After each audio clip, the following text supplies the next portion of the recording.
Oh, bonjour mon frère, ça va très bien par la grâce de Dieu. On ne se plaint pas. Et comme je dis toujours, recevez encore une fois le capitaine Kiesman Kachapa, voilà. Le Fran Tabara. Donc voilà, c'est un peu ça. Exactement, ça fait un bon moment que le capitaine Kiesman s'est retiré un peu de la scène musicale. On peut dire maintenant ça fait bien 3 ans. Et tout cela, j'ai pris un peu de recul parce que dans le mouvement musical en Côte d'Ivoire, il y avait trop de laisser-aller. Voilà, avec des personnes qui faisaient des clashs, des palabres inutiles, des histoires. Et Kezman, c'est quelqu'un qui est très violent, donc j'ai préféré me retirer un peu du game. C'est un peu ça. Oui, exactement. Actuellement, je suis sur les réseaux. Je ne suis pas trop comme avant, surtout que mes anciens comptes comme Facebook, Instagram et YouTube et tout ça avaient été piratés. Donc du coup, j'avais arrêté d'être sur les réseaux sociaux.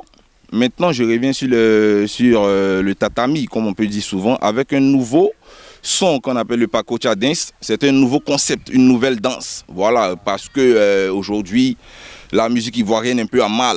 On peut dire aussi la musique africaine et Kezman revient pour redonner de la valeur à ce mouvement. D'abord, je veux dire, l'inspiration du Pakocha Dance est née à 4 heures du matin. Ça veut dire, j'étais là, à chaque fois j'avais des inspirations qui venaient, je me disais, mais attends, ces gens-là, ils s'amusent à quel jeu? Donc le Pakocha Dance est venu à 4 heures du matin. Et le Pakocha Dance, c'est un peu pour dire aux gens de travailler, de se battre, quel que soit ce que tu fais dans la vie. Mais il faut prendre ça au sérieux, et puis un jour, ça va payer, quoi. Donc c'est l'esprit du Pakocha Dance qui est là.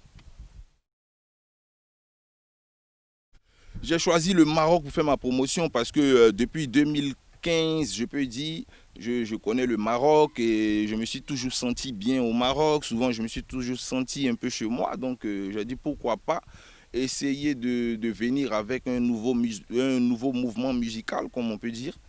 Et voilà, c'est pour ça que je veux débuter ma promo du Pakocha Dance au Maroc. Bah, je reviens avec une nouvelle équipe parce que entre 2012 et 2017, j'ai eu beaucoup de personnes qui ont travaillé avec moi. J'ai eu beaucoup de collaborateurs. Mais le problème, c'était qu'ils étaient des mangeurs, pas des managers. C'était des gens qui voulaient tout le temps avoir de l'argent. Ils voulaient profiter de l'artiste et tout. Voilà. Donc tout ça, quand l'artiste il en a eu marre, il a crié son ras-le-bol, donc il a préféré se retirer. Donc aujourd'hui, je viens avec une nouvelle équipe dynamique, avec une équipe, on va vraiment venir en puissance. Donc le Pakocha Dance, c'est un retour fracassant, quoi. Oh, tu sais, le coupé décalé, c'est comme l'amour, c'est un style musical, c'est aussi la musique. Donc si on t'explique vraiment que tu as compris, ah, c'est que tu es fort. Donc le coupé décalé aujourd'hui, il y a des gens qui font des clashs, mais ils savent si qu'ils peuvent faire ces clashs-là. Parce que moi, avec Kezman, ils savent très bien que je suis très violent. Donc du coup, ils ne peuvent pas me clasher. Ils peuvent pas me clasher. Ils savent, s'ils me clashent, ils vont en prendre cher. Exactement. La musique ivoirienne est vraiment en baisse parce qu'il y a eu la mort de mon grand frère Didier Arafat le 12 août passé exactement. Donc il y a des gens qui ont été découragés, il y a d'autres qui ont dit avec tout ce qu'il a vécu, si vraiment lui qui était vraiment, on peut dire, le roi du coupé décalé, s'il est mort et que les gens ils n'ont pas vraiment prêté attention à lui, ils n'ont pas vraiment pris soin de lui, ils l'ont pas compris. Dans la vie, personne n'est parfait comme on le dit. Donc ils devaient le comprendre malgré ses manquements, malgré ses hauts et ses bas, mais ils l'ont pas pris comme ça. Et le gars aujourd'hui, vraiment que son âme repose en paix. Il est parti. Donc mon Kezman aujourd'hui, je reviens pour réinventer le mouvement. Je ne dis pas que je serai supérieur ou plus fort que lui, mais c'est Dieu quoi. Mais moi je reviens pour réinventer le mouvement. Donc les artistes qui étaient là, qui disent qu'ils sont là depuis longtemps, qui vont essayer de concurrencer Kezman, vraiment qui se réveille à 6 heures du matin.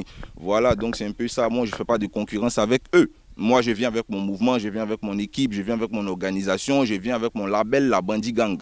Donc voilà, c'est comme ça. Quand ils entendent Bandit Gang, il ne faut pas qu'ils soient choqués. Ça ne veut pas dire qu'on est bandit, mais on veut dire on a compris la vie, donc on est bandit contre la vie. Voilà, on n'est pas bandit dans la rue, prendre des armes et tout. Non, nous sommes des bandits contre la vie. Donc c'est pour ça, c'est Bandit Gang Record Music.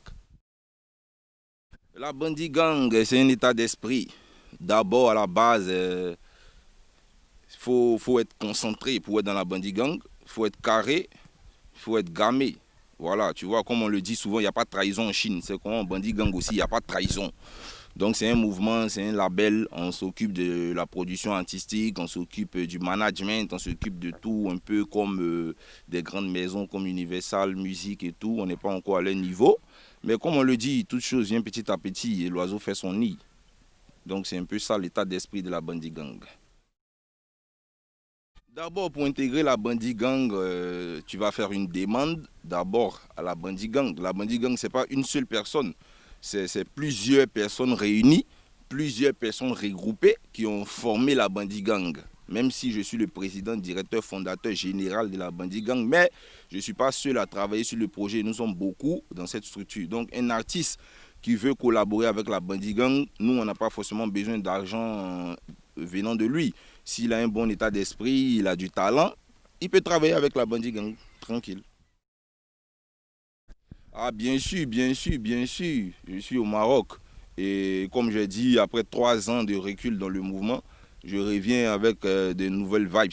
Et j'ai des artistes marocains en vue avec qui on va collaborer bientôt. Mais pour le moment, le plus important, c'est de finir avec le Pacocha Dance. Quand on va finir avec ça, les collaborations vont venir. Il y a plein de featuring en cours.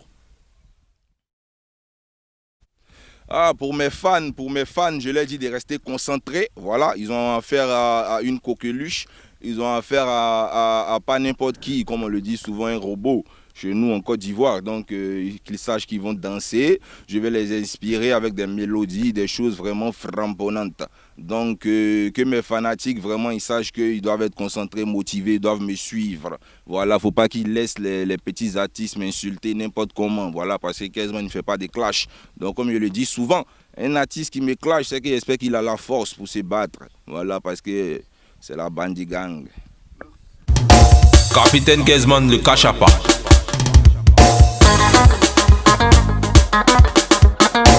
Je suis le capitaine Kezman. Dans la vie, pas de risque, il n'y a pas de plaisir. Alors mon ami, je t'invite à danser le décalé marocain. Viens faire comme nous. Haha. Reggae Jaguar. Le cardinal a Chalandry Mokondo.